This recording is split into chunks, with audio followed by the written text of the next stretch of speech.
तो आज के आपके करंट अफेयर्स 13 जुलाई 2022 के सबसे पहला करंट अफेयर है बेस इफेक्ट के बारे में।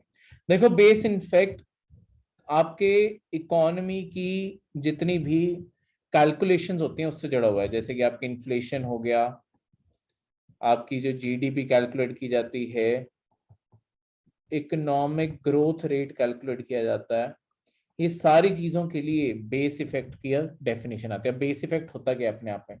देखो, अगर मुझे कोई भी इकोनॉमिक वैल्यू बताना है, जैसे कि इकोनॉमिक ग्रोथ रेट, इकोनॉमी कितने परसेंट से ग्रो कर रही है, अगर ये चीज बताना है, देखो ग्रोथ के लिए कोई तो मुझे एक बेस फिगर माननी पड़ेगी कि किसके कंटेक्स्ट में मैं कह रहा हूं कि आज इंडिया 6% से ग्रो कर रहा है। तो हम यूजली क्या करते हैं, ईयर ऑन ईयर ग्रोथ देखते हैं। यानी कि लास्ट ईयर यही लगा लो कि 13 जुलाई 2021 को इंडिया कितने रेट पे ग्रो कर रहा था, या इंडिया की जीडीपी कितनी थी, इंडिया की रोज की प्रोडक्शन कितनी थी, और यही अब आज के दिन इंडिया की ग्रोथ प्रोडक्शन ये कितनी हो गई। ठीक है, तो इस तरीके से ये जो आपकी ग्रोथ हुई इसे हम कहते हैं बेस इफेक्ट। हर कैलकुलेशन, हर इकोनॉमिक कैलकुलेशन के लिए पहले तुम्हें कोई एक बेस डेट चूज करनी पड़ेगी। इस बेस डेट को चूज करके आप जब देखोगे तो अगले साल अपने आप ही ग्रोथ दिखेगी। देखो, लास्ट ईयर इस टाइम अगर आपको याद हो, आपकी जो सेकंड वेव थी वो इसी टाइम पे हिट की थी। इससे मतलब मई प्राइम टाइम था, मई जून जुलाई, इस टाइम पे बहुत सारी इंडिया के अंदर डेथ्स हुई हैं।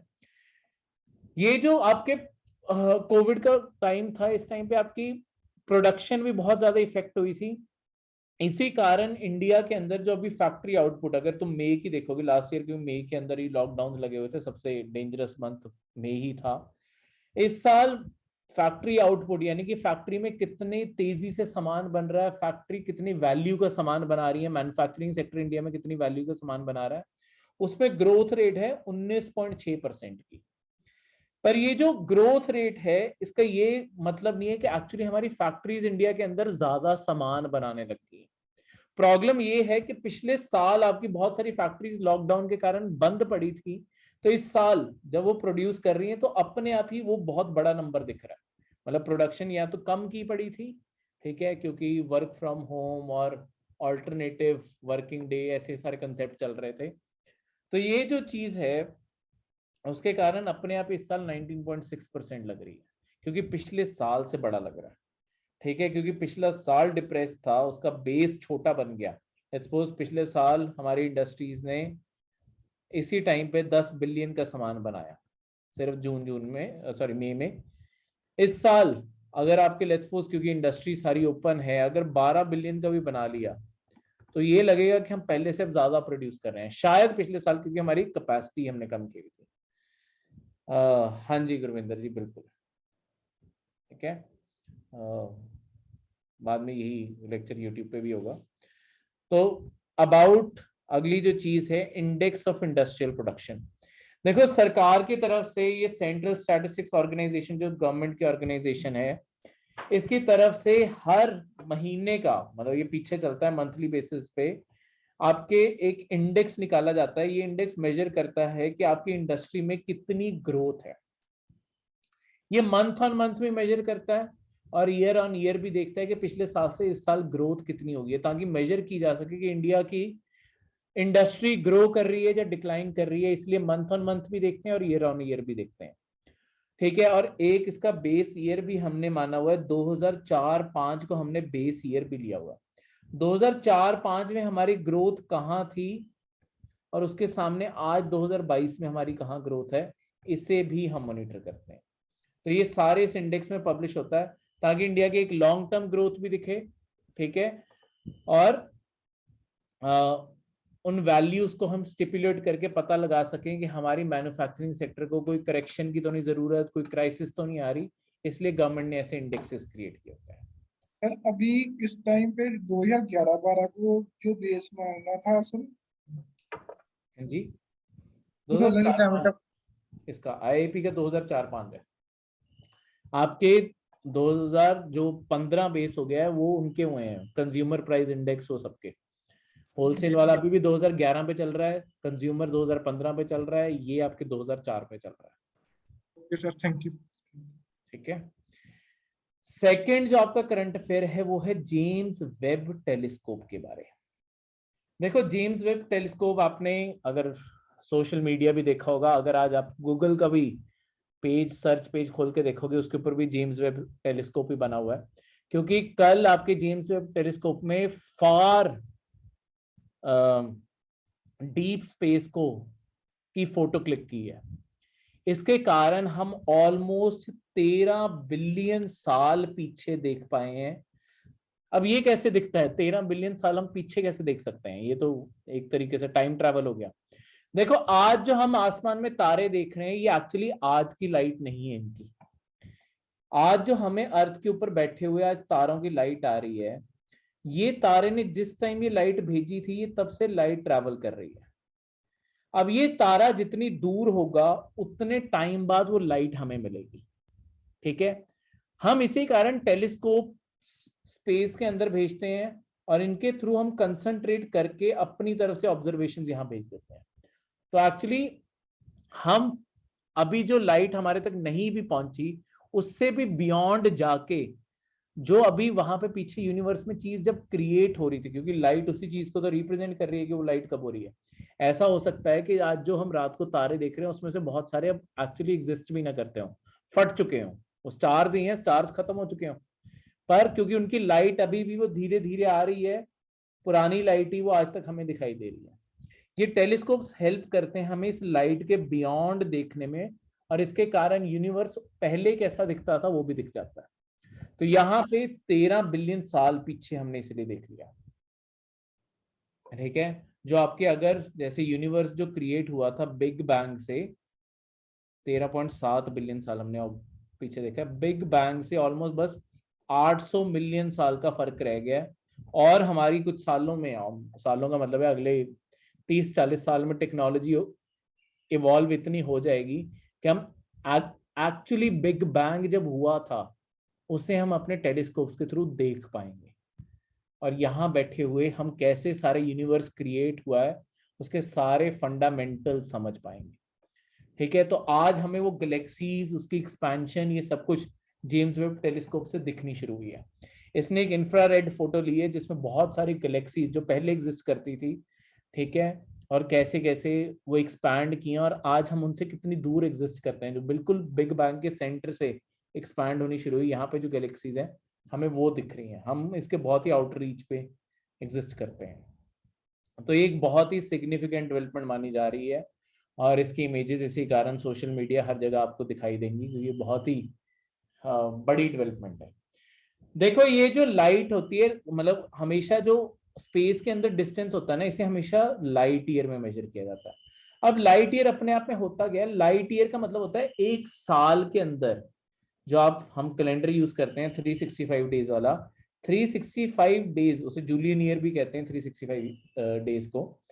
ये जो आपका एक साल है, एक साल में आपकी लाइट कितनी दूर ट्रैवल कर सकती है, इस डिस्टेंस को हम लिख देते हैं लाइट ईयर। क्योंकि आपके स्पेस में अगर किलोमीटर्स में मेजर करने जाएंगे फिर तो हम 0 इतने ज्यादा डालते रहेंगे कि कैलकुलेशन बहुत मुश्किल हो जाएगी।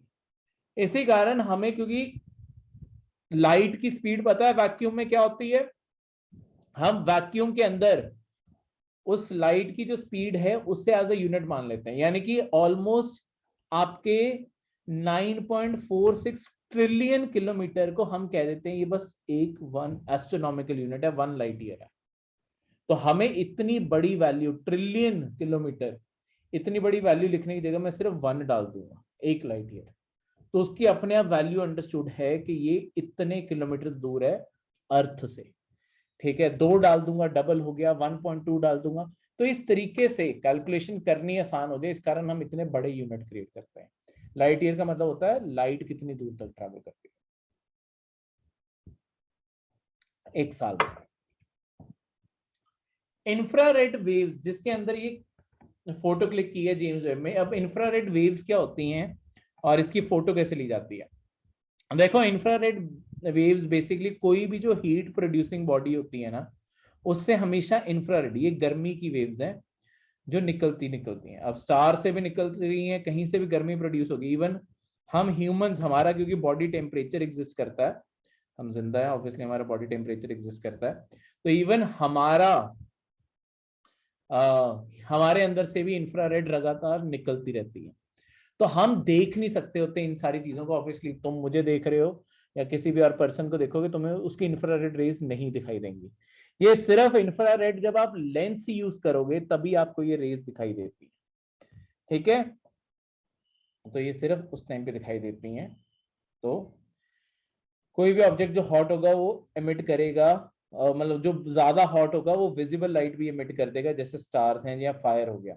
पर जैसे बाकी चीजें जैसे ह्यूमंस ही हो गए वो इतने हॉट नहीं है, पर हम इंफ्रारेड वेव जरूर रिलीज करते हैं और ये लेंस के अंदर दिख जाती हैं, वैसे नेकेड आई को नहीं दिखाई देंगी, ठीक है। और इसी चीज की स्टडी को इंफ्रारेड एस्ट्रोनॉमी कहते हैं। जब हम इनकी फ्रीक्वेंसीज की वेव्स को स्टडी करना शुरू करते हैं, जब लाइट इसके माइक्रोमीटर के अंदर वेवलेंथ के अंदर स्टडी करना शुरू करते हैं, उसे इंफ्रारेड एस्ट्रोनॉमी कहते हैं। जब स्पेस के अंदर हम इंफ्रारेड लाइट को पढ़ना शुरू करें, ये हमारी आंखों को नहीं दिखाई देती, ये सिर्फ इसकी यहाँ गर्मी महसूस हो सकती है, ठीक है।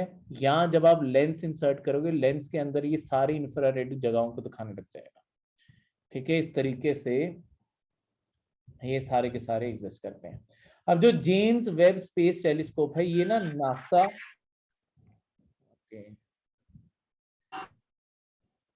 आपकी ये 3 स्पेस एजेंसीज मिलके चला रही हैं जेम्स वेब टेलीस्कोप को। एक नासा चला रही है जो यूएसए की है, US national astronautics and space administration. इसके अलावा यूरोपियन स्पेस एजेंसी और कनेडियन स्पेस एजेंसी, ये तीनों मिलके इस टेलीस्कोप को चला रही हैं। ये हेल्प करेगा दूर दूर तक ऑब्जर्वेशन करने में। देखो एक नासा का पहले भी टेलीस्कोप एग्जिस्ट करता है जिसे हबल स्पेस टेलीस्कोप एग्जिस्ट करते हैं, पर अब वो पुराना होता जा रहा है और वो उसकी टेक्नोलॉजी भी पुरानी होती जा रही है। इसी कारण ये कुछ महीने पहले लॉन्च किया गया था, ये कुछ महीने पहले भी करंट अफेयर था। जेम्स वेब टेलीस्कोप ने स्पेस के अंदर इसे क्या लॉन्च किया गया, ये इसके मिरर्स कैसे हैं, 18 हेक्सागोनल मिरर्स सेगमेंट्स इसके अंदर बनाए गए हैं। गोल्ड प्लेटेड बेरिलियम यूज किया गया है उनकी कवरिंग के लिए, मिरर बनाने के लिए। देखो क्योंकि ये हाईएस्ट टेक्नोलॉजी यूज की जाती है ताकि हाईएस्ट एफिशिएंसी हो। उसके बाद ये टेलीस्कोप हमेशा एक्सट्रीमली कोल्ड एरियाज में रहना चाहिए, तो स्पेस में टेम्परेचर बहुत लो है, इस कारण ठंडी जगह पे है, क्योंकि जितना हॉट होता है ना टेम्परेचर उतनी ऑब्जर्वेशन मुश्किल हो जाती है, क्योंकि आपकी हवा गैसेस मूव करने लग जाती है। मैंने आपको बताया स्पेस भी वैक्यूम नहीं है, वहां पे भी गैसेस एग्जिस्ट करती हैं, तो वो डिस्टॉर्शन पैदा करती है। जितना ठंडा टेम्परेचर होगा उतनी ज्यादा स्टेबल होती हैं।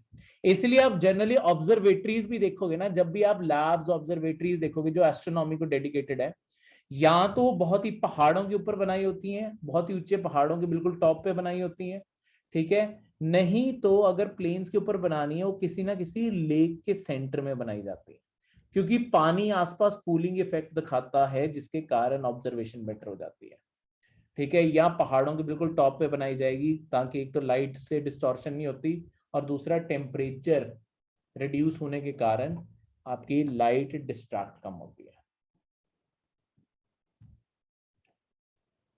सर इसको लेक वाला समझाओ कि लेक दे विच क्यों लगाने हैं।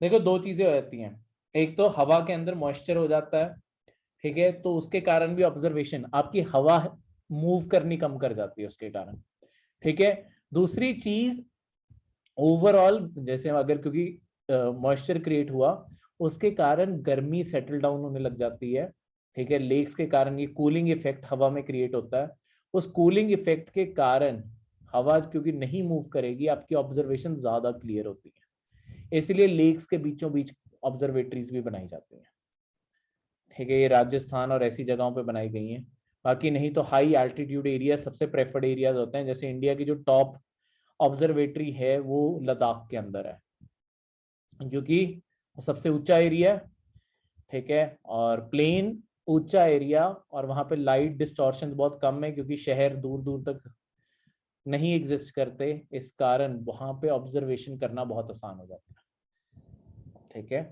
ये लेंसेज को एक मॉइस्चर चाहिए होता है, इस कारण भी लेक्स अच्छा काम कर देती हैं, और ये सारी चीजें। तो ये बेसिकली जेम्स वेब टेलीस्कोप है। ये देखो ये हेक्सागोनल मिरर्स लगाए हुए हैं, जो दूर से लाइट को कैच करते हैं और सेंटर की तरफ फोकस करते हैं, जहां से सारी ऑब्जर्वेशन की जाती है।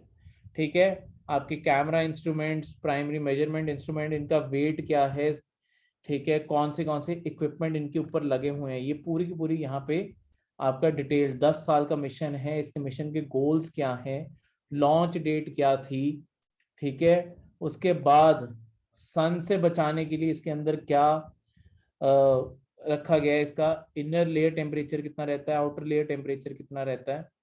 ठीक है, तो ये कवरिंग कैसे की गई है और ये कहाँ घूम रहा है, ये सन के चारों ओर चक्कर मार रहा है। सन का एक ऑर्बिटल ऑर्बिट है जिसे कहते हैं लग्रांज पॉइंट। 3 ऑर्बिट्स हैं टोटल जो हम सैटेलाइट्स के लिए यूज करते हैं, ये लग्रांज पॉइंट 2 पे जाके प्लेस किया गया है। हम जैसे इंडिया एक मिशन भेज रहा है आदित्य, ये स्पेसिफिकली सन को ऑब्जर्व करने के लिए आदित्य भेजा जा चुका है।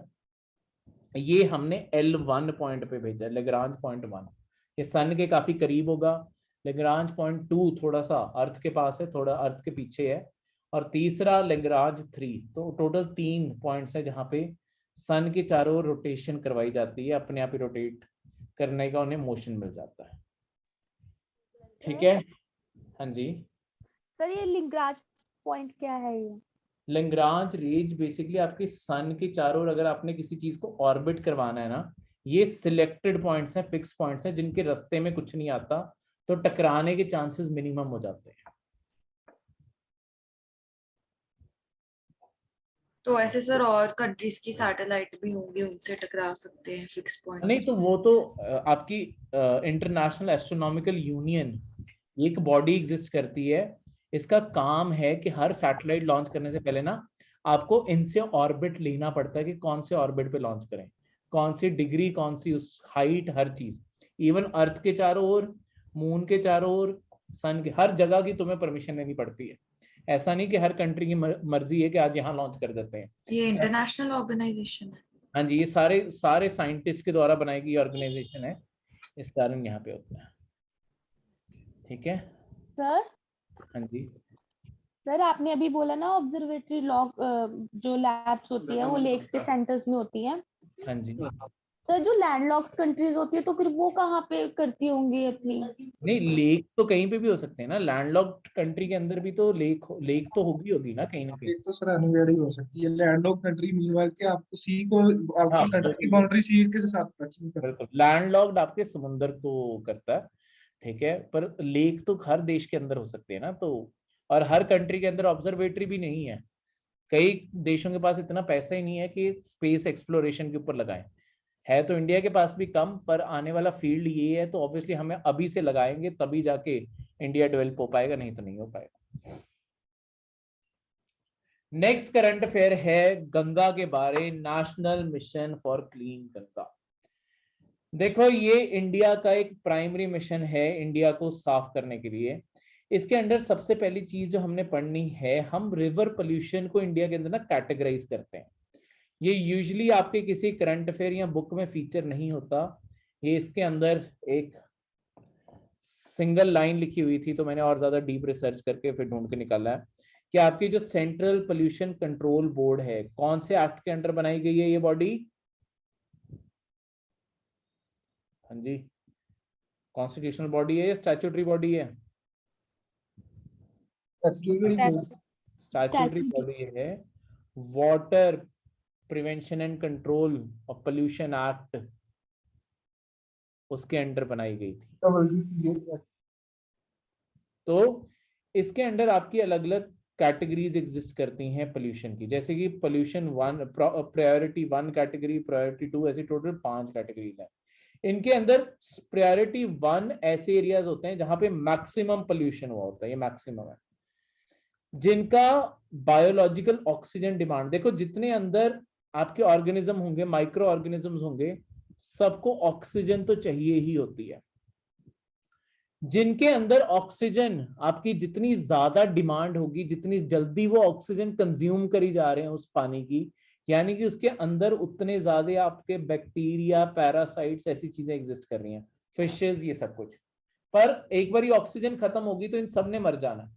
इस कारण पोल्यूशन, मतलब पोल्यूशन के अंदर तो खासकर ये बैक्टीरिया, फंगस, ये सारी चीजें इनके ऊपर खासकर फीड कर रही होती हैं। इस कारण इसे मॉनिटर करने के लिए हम बीओडी डिमांड देखते हैं, जहां पे 30 मिलीग्राम पर लीटर की कंसंट्रेशन हो और उससे ज्यादा हो, उन एरियाज को प्रायोरिटी 1 माना जाता है। ठीक है, ऐसे अगर आप नीचे देखोगे हर प्रायोरिटी के साथ ये गिरता जा रहा है। 20 to 30, 3 में 10 to 12, 10 to 20, 4 में 6 to 10, और प्रायोरिटी 5 एरिया जहां पे पानी ऑलमोस्ट साफ होने लग गया, वो है आपके 3 to 6 mg के एरिया। ठीक है, क्लियर है। इसके बाद बात की जाए आपकी national mission for clean Ganga के बारे में। देखो, national mission for clean Ganga, ये आपके मिशन 2011 में शुरू किया गया बेसिकली। ठीक है, और इसे धीरे धीरे और ज्यादा एक्सपैंड किया गया। इसके अंदर सारा जितना भी गंगा और गंगा की ट्रिब्यूटरीज हैं, तो सारी स्टेट्स जहां पे गंगा और उसकी ट्रिब्यूटरीज फ्लो करती हैं, उन सबके अंडर गंगा और उसकी ट्रिब्यूटरीज को साफ करने की अल्टीमेटली ये जो मिशन लॉन्च किया गया वो ये है। इसके अंडर जो आपका पूरा का पूरा स्ट्रक्चर एग्जिस्ट करता है वो इस तरीके से है कि एक नेशनल गंगा काउंसिल बनाया गया है, जिसके हेड आपके प्राइम मिनिस्टर होते हैं। उसके बाद एम्पावर्ड टास्क फोर्स बनाई गई है, जिसके हेड आपके यूनियन मिनिस्टर जल शक्ति, जो आपकी वाटर रिसोर्स मिनिस्ट्री है, उसके हेड होते हैं। ये सब कुछ मैनेज करते हैं। उसके बाद स्टेट लेवल कमेटी एग्जिस्ट करती है। ठीक है, फिर डिस्ट्रिक्ट लेवल पे कमेटी एग्जिस्ट करती है, जिसे आपके डिस्ट्रिक्ट कलेक्टर्स हेड करते हैं। इस तरीके से हम एक सेंट्रल बॉडी से लेके एक डिस्ट्रिक्ट लेवल तक हमने सारा एक मैनेजमेंट स्ट्रक्चर पहले क्रिएट किया, ताकि नेशनल लेवल इसलिए है कि आपका एक कोऑर्डिनेटेड फोकस हो। ऐसा नहीं कि उत्तराखंड साफ करने लगा तो उत्तराखंड ने सारा का सारा गंदगी उठा के उत्तर प्रदेश में फेंक दी। ठीक है, तो कोऑर्डिनेटेड एफर्ट्स हों ताकि सारी स्टेट्स एक साथ साफ कर सकें और गंगा ओवरऑल साफ होती जाए, और हर डिस्ट्रिक्ट के अंदर तक कोऑर्डिनेशन की जाती है। ठीक है, तो इस तरीके से सारी की सारी चीजें, सारा स्ट्रक्चर एग्जिस्ट करता है। इसमें आपके नेशनल मिशन के अंदर 3 प्लान्स बनाए गए, entry level activity, medium term activity, long term activity. हमने स्टार्टिंग जब ये मिशन शुरू हुआ था तब हमने क्या क्या करना शुरू करना है, जैसे सरफेस से नदी अभी क्लीन दिखने लगे तो जितना कूड़ा तैर रहा है उसके अंदर पहले वो निकाल लें। ठीक है, उसके बाद रूरल सीवेज ड्रेनेज बनाए, रेनोवेशन कंस्ट्रक्शन करें जितने भी आपके घाट हैं। फिर मीडियम टर्म में म्यूनिसिपल और इंडस्ट्रियल पोल्यूशन को कंट्रोल करें, और लॉन्ग टर्म में आपकी एफिशिएंसी की जाए सरफेस इरिगेशन के ऊपर भी, ताकि जो आपका जितना भी बह के पानी गंगा के अंदर आ रहा है उसके अंदर भी कोई गंदगी ना हो, चाहे एग्रीकल्चरल फील्ड से आ रहा है चाहे कहीं और से आ रहा है। ठीक है, जो बारिश हुई, पानी रन ऑफ हुआ, वो भी साफ हो। तो इसी तरीके से लॉन्ग टर्म में आपकी नदी साफ होगी। तो हमने अलग अलग एक्शन प्लान बनाए हैं, उन्हीं के ऊपर धीरे धीरे काम कर रहे हैं। काफी सारा पैसा गवर्नमेंट का खर्च हो रहा है, देखते हैं रिजल्ट निकलेगा या नहीं।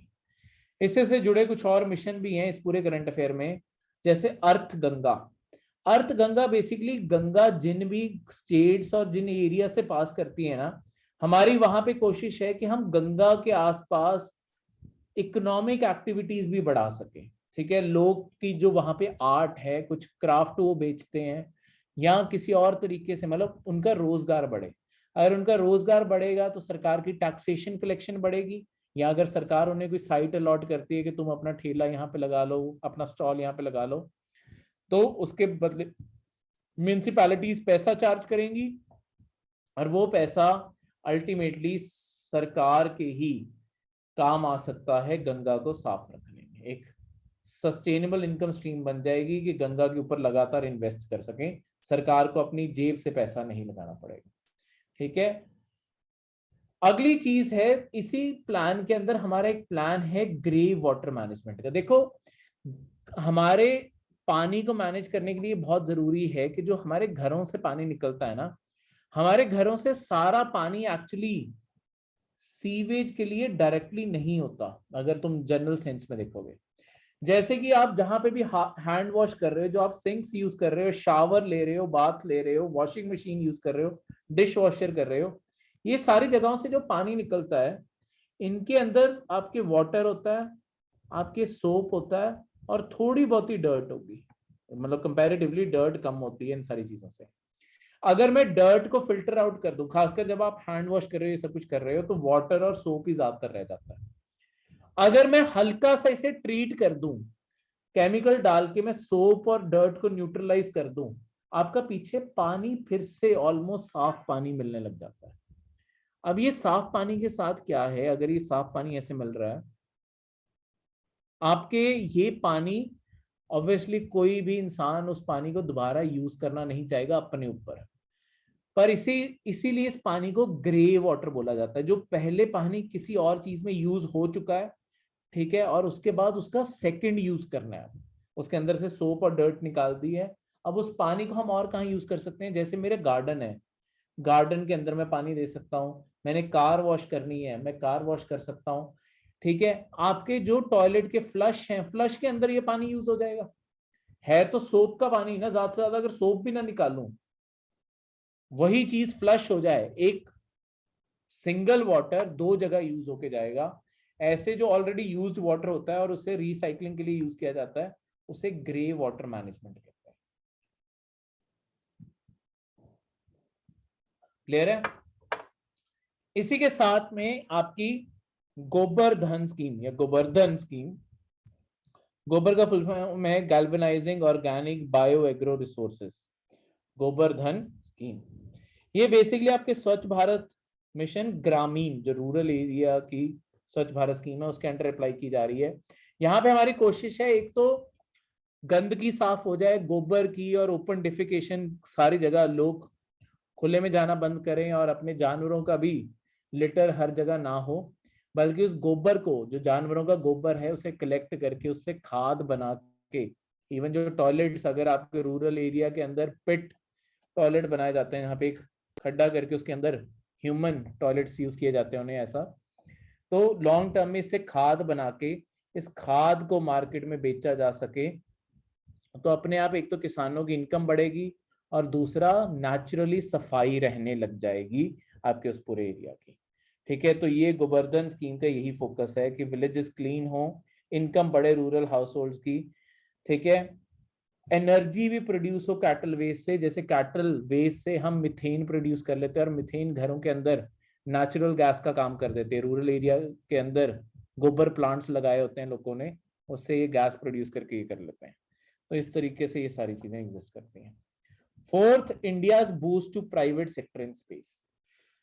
देखो, गवर्नमेंट जल्दी आपका एक full fledge detailed current affair आएगा, ये सिर्फ उसकी शुरुआत है, अभी हफ्ते दो हफ्ते में ये करंट अफेयर डिटेल में आएगा। गवर्नमेंट अभी वर्क कर रही है एक नई स्पेस पॉलिसी बनाने पे। ये new space policy basically private sector का रोल स्पेस में और ज्यादा इंकरेज करने वाली है। तो हम धीरे धीरे, इसरो देखो आपकी गवर्नमेंट की ऑर्गेनाइजेशन तो है, पर ऑब्वियसली गवर्नमेंट का बजट लिमिटेड है और गवर्नमेंट के ऊपर और भी बहुत सारी रिस्पॉन्सिबिलिटीज है। इसी कारण हम चाहते हैं कि इवन आपका प्राइवेट सेक्टर एंटर करे और वो हेल्प करे इसरो को भी, और बाकी कमर्शियल मिशंस भी लॉन्च करना शुरू करे, ताकि इंडिया के अंदर भी स्पेस के स्टार्टअप्स एग्जिस्ट करें। जैसे आपके अमेरिका के अंदर स्पेस एक्स जैसी कंपनीज और ये सब बन गई हैं। ठीक है, हम भी चाहते हैं कि हमारे इतने बड़े स्टार्टअप्स बने। हमारे इंडिया के अंदर अग्निकुल, कॉस्मोस और स्काई रूट करके एरोस्पेस कंपनीज तो एग्जिस्ट करती हैं, पर इन कंपनीज की प्रॉब्लम क्या है? देखो, अभी आपकी स्पेस इन्हें क्या प्रॉब्लम फेस हो रही है कि इनके पास ना एक पूरा लॉन्च स्टेशन, पैड, ये सब कुछ एग्जिस्ट नहीं करता।